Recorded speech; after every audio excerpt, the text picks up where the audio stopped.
Oi, gente, tudo bem? Então, meu nome é professora Catiúcia Rico, sou professora de História. Tem uma frase que eu gosto muito que é: só sei que nada sei de Sócrates. Mas uma coisa eu sei: para a gente poder entender a história do Brasil hoje, a gente precisa estudar o que aconteceu no passado. E eu tenho feito para vocês videoaulas, né, oitavo ano, para a gente poder realmente entender o que aconteceu em 1800 e trazer para 2020 e conseguir compreender um pouco da história política e social do Brasil. Hoje eu vou estar trazendo para vocês o período regencial.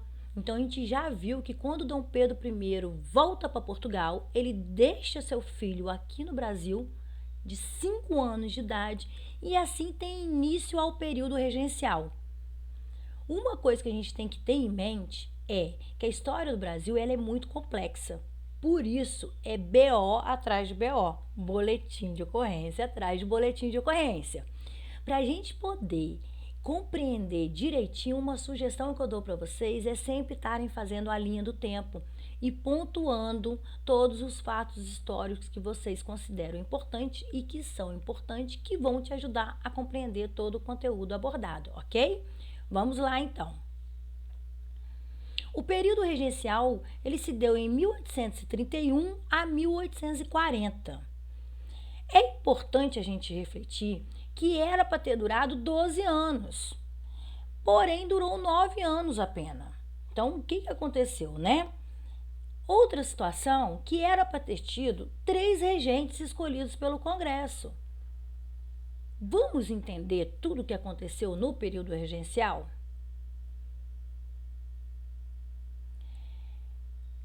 Nós tivemos no período regencial o período das regências, regência trina e regência una. A regência trina, ela ficou dividida em trina permanente e trina provisória.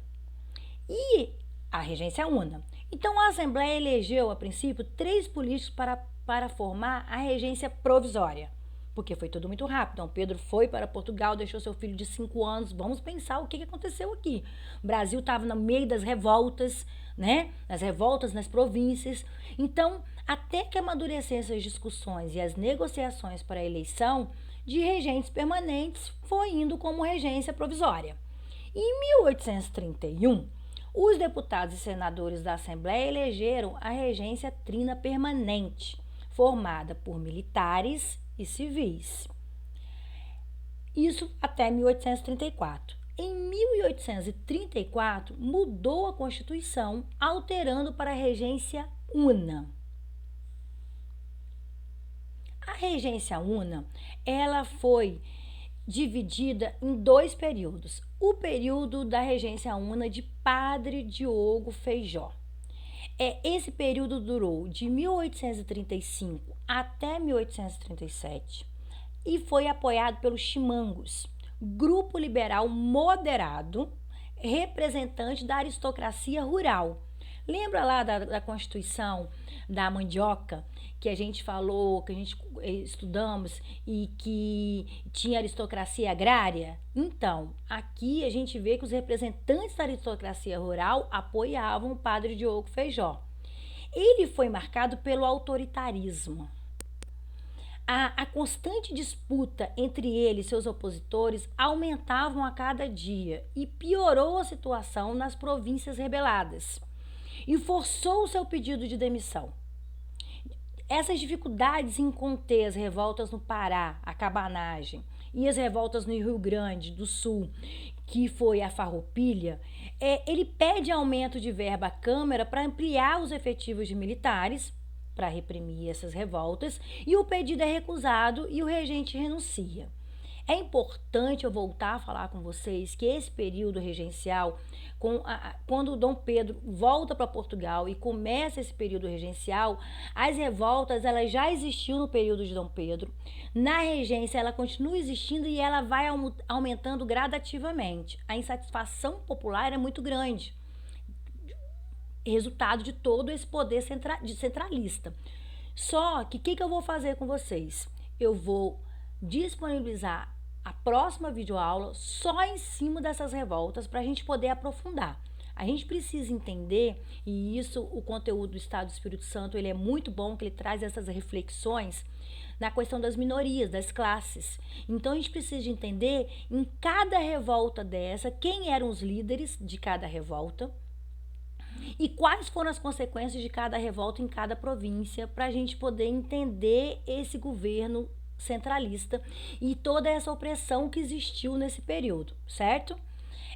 Uma curiosidade que eu trago para vocês também, eu moro no Espírito Santo, no interior do estado, e em 1843, o padre Diogo Feijó, ele viveu em Vitória, aqui no Espírito Santo. Pouco tempo depois, muito doente, ele volta para São Paulo, onde ele morre. Curiosidade. E a segunda regência una foi de Pedro Araújo Lima, que foi de 1837 a 1840. É importante também, e eu sempre pontuei isso com vocês, estudantes queridos e amados do meu coração, quando a gente estava lá nas aulas presenciais na sala de aula, e agora vou voltar a pontuar sempre com vocês, a importância da linha, de você fazer um perfil, uma linha de evolução, entendeu? Então, assim, quando você coloca na sua linha do tempo o perfil dos políticos que governaram o Brasil, você vai conseguir entender por que nós estamos politicamente hoje do jeito que nós estamos. Então, quando a gente pega o perfil político de Dom Pedro I, aí quando a gente pega o perfil do Padre Feijó e agora o perfil político de Pedro Araújo, a gente começa a entender. Então, olha, o Pedro Araújo Lima, ele tinha um perfil político conservador. Ele adotou medidas de caráter regressistas, interrompendo a tendência à descentralização, suprindo a autonomia política das províncias e fortalecendo o poder central. É importante frisar que dentro do período da regência una de Pedro Araújo Lima, a Guarda Nacional era sobre o controle dos grandes proprietários agrários. Foi colocada sob o comando direto do poder central nesse período. Então, as revoltas e rebeliões provinciais foram duramente reprimidas. A gente vai voltar nisso quando a gente falar de revolta por revolta. Partidos políticos. Outra situação, para a gente poder entender essa disputa que existe hoje no Brasil de ideologias de esquerda, de direita, e a gente entender um pouco dessa história dos partidos políticos, a gente tem que ir lá na base. Então, a gente tinha 2 partidos políticos, porém, com a volta de Dom Pedro I para Portugal, surgiu um terceiro, que durou pouco tempo, já vou explicar para vocês, que são os restauradores caramurus. Eles defendiam a volta de Dom Pedro para o trono. Só que tinha 2 vertentes muito fortes nesse período, que é a nossa questão central, que são os liberais moderados, que eram os chimangos, que centralismo político, onde as províncias não tinham autonomia política e nem econômica, então eles defendiam esse centralismo. E a gente tinha os liberais exaltados, os farroupilhas, que defendiam o federalismo, ou seja, uma autonomia política e econômica para as províncias. Aí a gente vem também com as reformas políticas dentro do período regencial. Então, temos a Guarda Nacional, que a gente já viu que foi na regência do Padre Feijó. Então, só que é importante a gente entender que ela era formada por membros da elite e cidadãos com direito a voto. O objetivo era ter um grupo armado para contrabalancear o poder do exército e aumentar a autonomia da província. Foi distribuído armas aos aliados, que formaram o Batalhão Sagrado com cerca de 3.000 soldados. A ordem local ficaria sob o comando das elites locais. Grande repressão às rebeliões locais. E a força armada vinculada diretamente à aristocracia rural. Dentro de reformas políticas, a gente tem a criação do Código Penal, em 1832.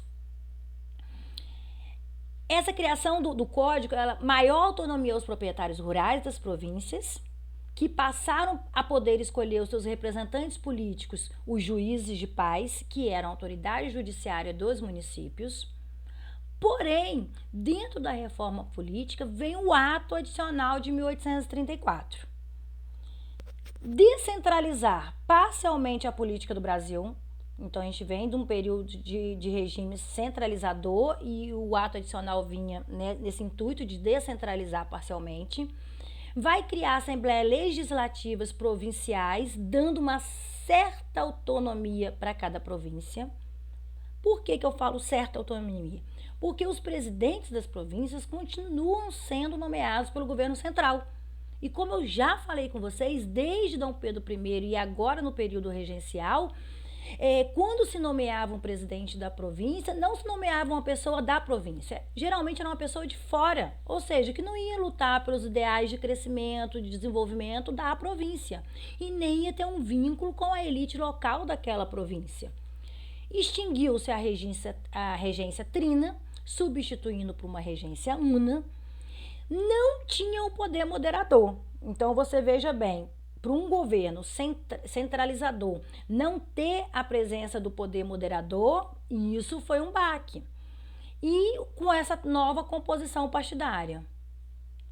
É interessante também, vou dar um tempinho para vocês poderem estar lendo, essa tirinha da Mafalda.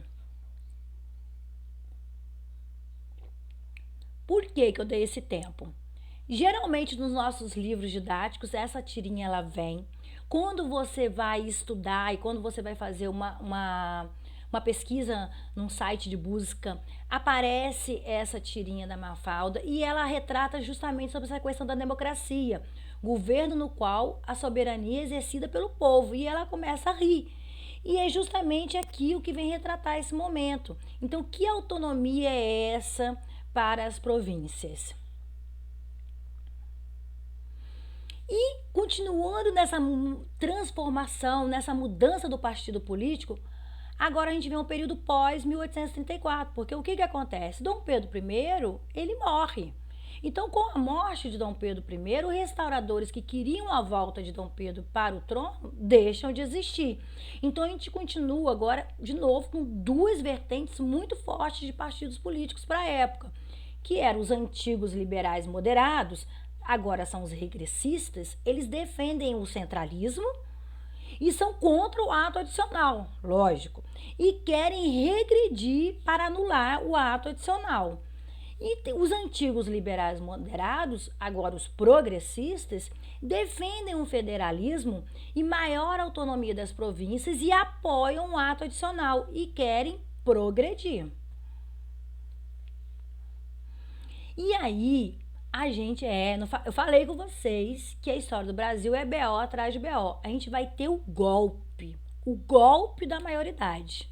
E a gente vai entender por que foi um golpe, certo?